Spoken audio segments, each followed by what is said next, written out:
has turned to mostly concentration on Iowa. What's the focus been for the offense?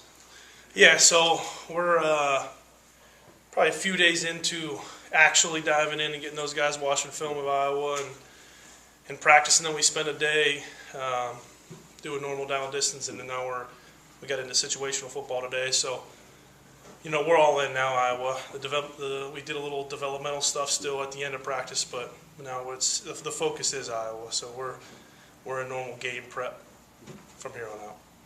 I was asking Nick this the other day, just the implementation of this offense and things. For a guy that had been in the program for 4 years and things, do you think it was he kind of thought that even for himself he may have underestimated how difficult of a transition that may have been? Did you kind of see that? Was it kind of a difficult transition looking back to install the offense after so many years under Mullen? I think I would just reflect on him not having a spring, him not being able to play in that first game. I think just the experience of being able to make those decisions at a fast pace. A lot of our offense is the quarterback has to make decisions in the run game and the pass game. So I think it's just that experience, the lack of experience.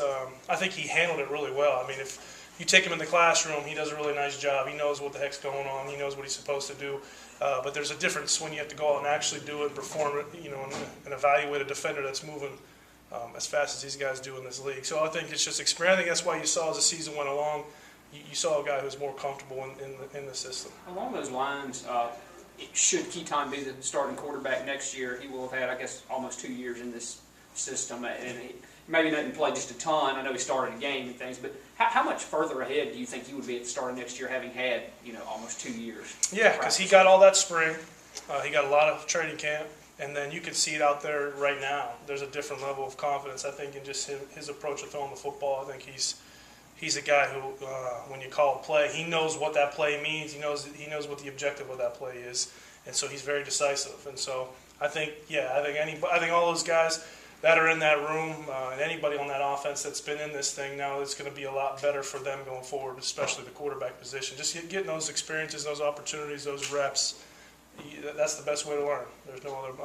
There's nothing that beats that. So it'll be big for him going into spring. It'll be a much faster learning curve. He should be able to. We should be able to take it to, not 101, but let's get into second level classes now. So over the last 5 games, it seemed like each week a different receiver grouping, or sometimes not even receivers, running backs would just step up and make the plays that week. The next week another group would happen. How much of that was matchups, and how much it was just getting the ball to different people? It's a little bit of both. I think we came into this thing, and you guys can remember at the beginning, we were in training camp. I didn't know who was going to be the receiver. I think we knew we had a couple really good running backs. We said it from the beginning, when guys start playing well, we're just going to ride them.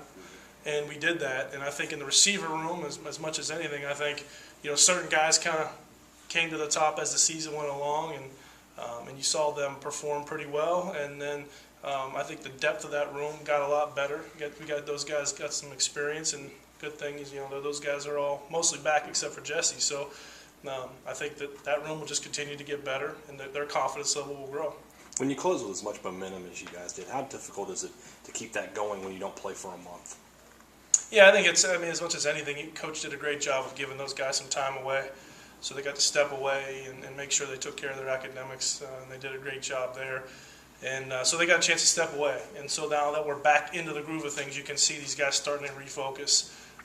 We did some developmental practices in between here and there just to keep guys a little bit sharp and into it.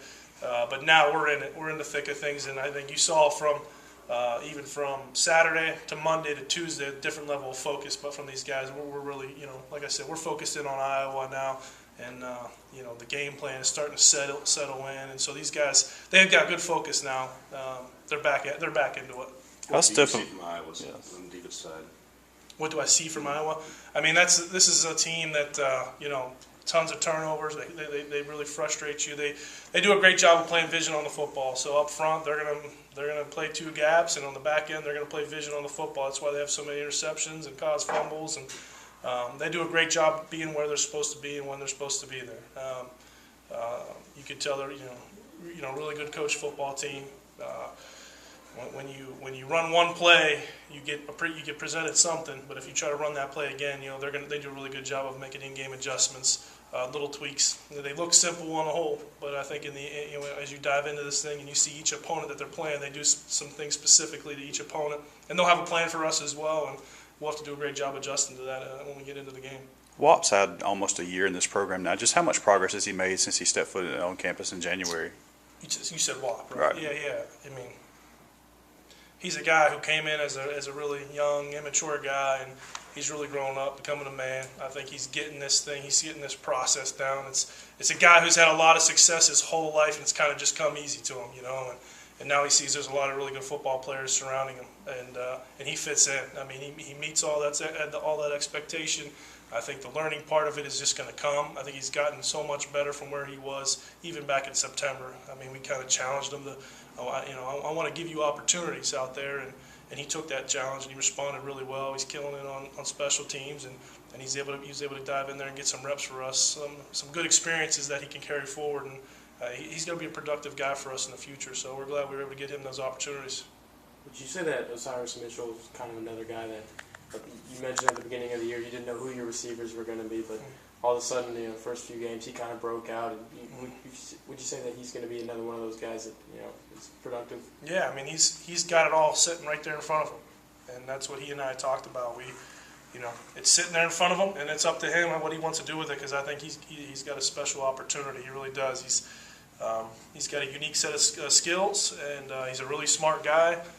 And so he's got to put all that together, and I think that as we grow through this thing, he can be a really good football player, and it's right there in front of him. And fortunately, we got 2 more years with him to help develop him into that special guy. So I'm looking forward to it. How much personal satisfaction do you take from what the offense did over the last 5 games? Once a lot of things fell into place. Yeah, I mean, I honestly, this is a group thing. I mean, I think as much as anything, I'm proud of the guys for sticking through. What was people want to say was tough times or whatever. We're figuring ourselves out and figuring out what kind of game we want to play. And I thought, I'm proud of those guys for sticking with it and trusting in it, and believing in each other, believing in the coaches, and us believing in them. And we were able to get it together and figure out who we are and how we want to play, and it's been pretty good. These last 5 games really have really come together, and I think we've honed in on who we are, and that's as much as anything. So, proud of the guys for that, sticking together.